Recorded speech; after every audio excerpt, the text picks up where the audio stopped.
The Converse weapon. That's the shoe that's meant to do what he was born to do. It may be so, but that's not all. They let Isaiah play like he's 10 feet tall. For the kind of moves that never fail, the weapon's the choice of Kevin McHale. The same is true for Mark Aguirre. When I wear weapons, I'm on fire. Well, what can the weapons do for King? Why, I can do just about anything. You already know what you did for me. What? I walked away with the MVP. The Converse weapon, the #1 weapon in the NBA.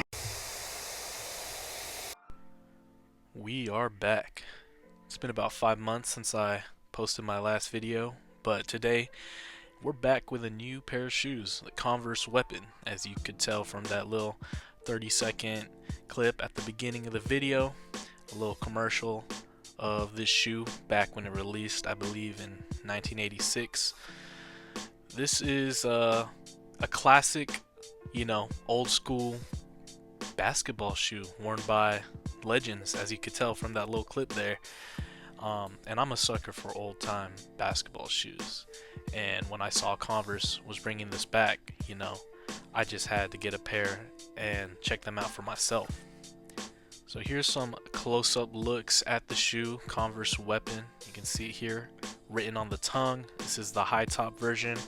They came out with I think 2 colorways of the high top version, and then there was a low top version with also I think 2 different colorways, but I wanted to go with the high top version.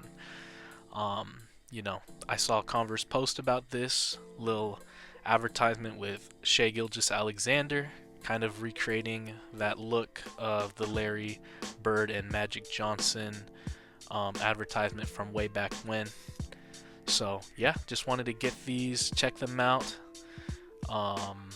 And here's the close-up looks. They came with the white laces and a second pair of gray laces.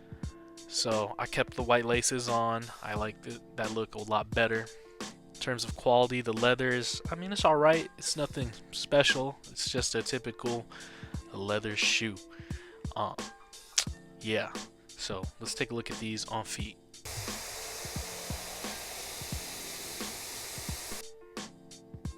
And here are the Converse weapon on feet.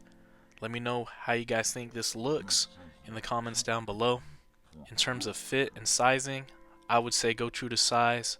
I'm a size 11.5, and that's what I got, and I'd say they fit me just right. Fits like a glove. Not too tight, not too big, but that's just me.